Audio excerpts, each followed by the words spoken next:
തള്ളേ, പാരത്തള്ളേ. ഈ തള്ളയുടെ ചെവി പൊട്ടിപ്പോയോ?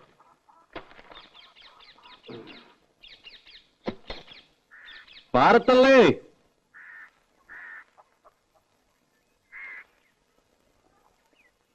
പത്നിയോ?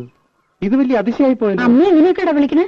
പിന്നെ തള്ളേനെന്താ തമ്പുരാട്ടിന്ന് വിളിക്കണം? ഈ കൊച്ചോടെ നിൽക്കണ്ട്, എന്നെ കൂടെ ഒന്ന് പറയിക്കണ്ട. കണ്ണടയാണവരല്ലേ വിളിക്കുള്ളൂ, അതിനി വലിയ താമസമില്ല. അപ്പൊ ഡെയിലി കണ്ണടയ്ക്കാണ്ട് ഉറങ്ങണേ.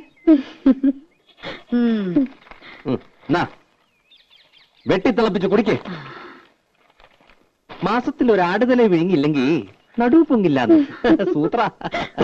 ചേട്ടത്തിനും പറയണ്ട, മാറി സൂത്രാടാ. വെറുതെ ആണോ നിന്റെ തല കണ്ടപ്പോഴും പണ്ടാണ് തല കുറച്ചത്? പണ്ടക്കാലം എന്തിനാടാ വെറുതെ? ഇതൊക്കെ ഒരു രസമാ. പത്നി വെച്ചിരിക്കെ, ഞാൻ ആ കുളത്തിലൊന്ന് മുങ്ങിട്ടു. എനിക്ക് ഉടനെ പോണം. ഞാൻ എന്തിനാ വന്നെന്നറിയോ? പേരപണി ഉടനെ തുടങ്ങുന്നുണ്ടാവും. അതെ, അതിനു മുൻപ് ഒരു കടമയും കൂടി തീർത്തു വിടണമെന്നാ ചന്ദ്രേട്ടന്. എന്നാലേ എനിക്ക് സമാധാനം ആവുള്ളൂ. രാധയുടെ കല്യാണം. അതിന് അവക്കൊരു 10-21 വയസ്സായിട്ട് മതിയെന്നാണല്ലോ പത്നിയേച്ചി പറഞ്ഞിരുന്നത്.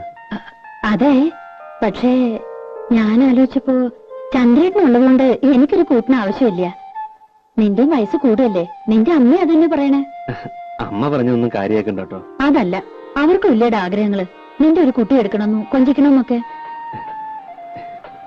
പെട്ടെന്നോ? വേറൊന്നും പറയണ്ട.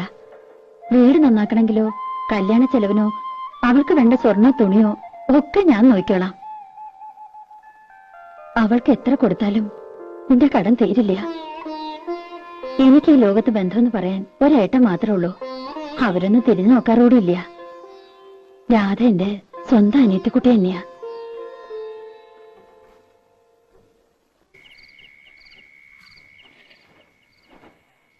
കൊടുക്കുന്നതിലൊന്നും എനിക്ക് വിരോധം ഉണ്ടായിട്ടില്ല. പക്ഷെ എനിക്ക് മനസ്സിലാകുന്നില്ല, ഇത്ര പെട്ടെന്ന് ആലോചന. പെട്ടെന്നുള്ള ആലോചനയൊന്നും അല്ലല്ലോ. പണ്ടേ അവൻ കെട്ടാനിരുന്ന പെണ്ണ് തന്നെയല്ലേ? അതെ, എന്നാലും പെരപണിയാണെങ്കിൽ തുടങ്ങാൻ പോണു. അതിനിടയില് അവളിവിടെ ഇല്ലാണ്ടായാല്. അവളല്ലല്ലോ പെരപണിയണത്. അടുക്കളപ്പണിക്ക് ഞാനൊരാളെ കണ്ടുവച്ചിട്ടുണ്ട്. ആരെ? ആരായാലും എന്താ, പണിക്ക് ആളുണ്ടായ പോരെ? വല്ലതും വായിച്ചു പിടിച്ചത് തിന്നണ്ടടി. അങ്ങനെ രുചി പിടിക്കണ്ട. ഇത്രയും നാളും തിന്നുകൊണ്ടിരുന്നത് രാധ വെച്ച് വിളമ്പിയതല്ലോ.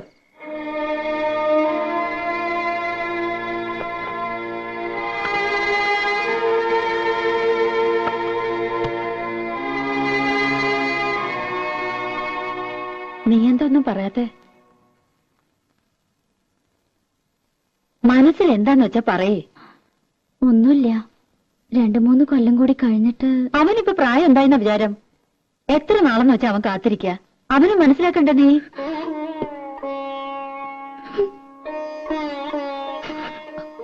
അതിന് നീ കരയണ എന്തിനാ?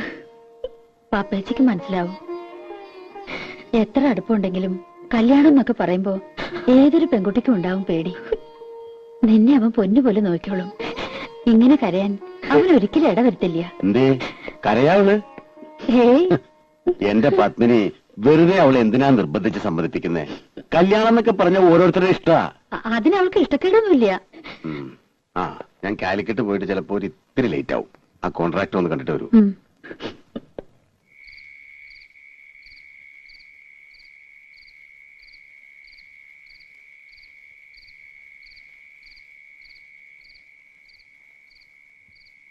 രാധേ, രാധേ,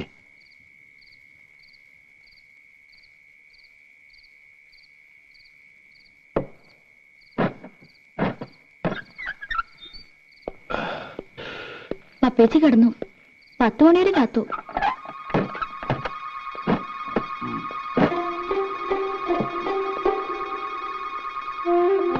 ആ വെള്ളം തന്നെ.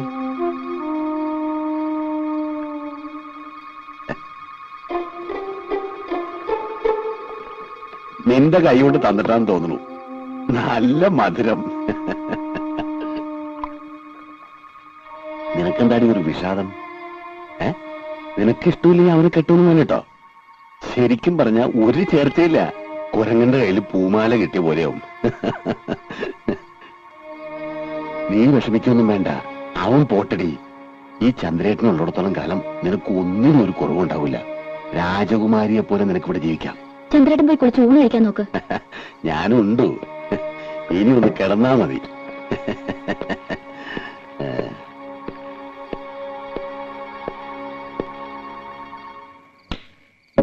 ലൈറ്റ് ഓഫ് ആക്കണ്ട.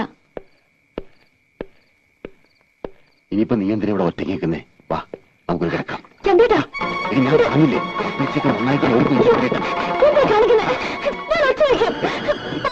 ഓർമ്മ പറ്റില്ലേ? നീ അത്ര ശരിയാവില്ല.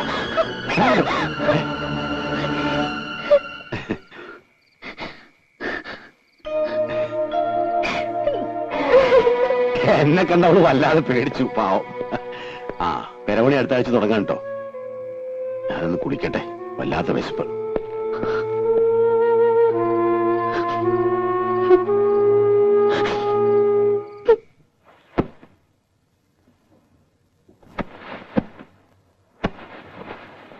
അതിനും മാത്രം ഇവിടെ എന്താ ഉണ്ടായ പത്മിനി ഇപ്പോ?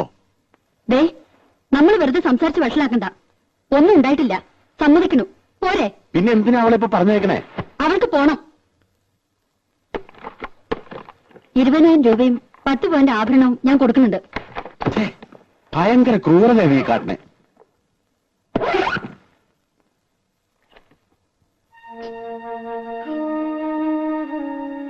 രാജി എന്തിനാ കരയണേ? രാജി കരയണ്ട.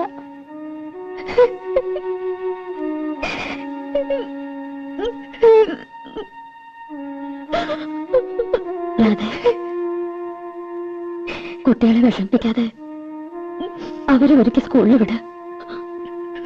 വരുമ്പോ ഞാൻ എന്തെങ്കിലും പറഞ്ഞ് സമാധാനിപ്പിച്ചോളാം.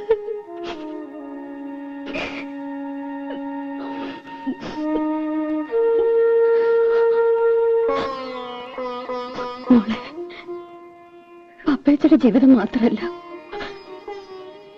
എന്റെ ജീവിതവും നശിക്കരുത്. അതുകൊണ്ടാ പപ്പേച്ച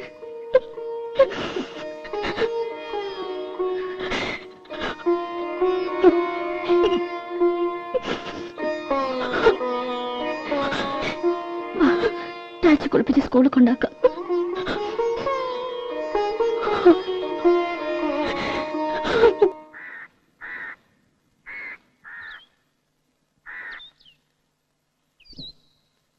അത്യാവശ്യമായിട്ട് കാണണമെന്ന് പറഞ്ഞപ്പോ ഞാൻ പേടിച്ചു. ഞങ്ങൾ കുറച്ചു ദിവസം ഇവിടെ ഉണ്ടാവില്ല. ചന്ദ്രേട്ടന്റെ വീട്ടിലും എന്റെ ഏട്ടന്റെ അടുത്തും പിന്നെ ചില ബന്ധുക്കളുടെ വീടുകളിലൊക്കെ ഒന്ന് പോണം. ഇത്ര നാളും അതൊന്നും പറ്റിയില്ല.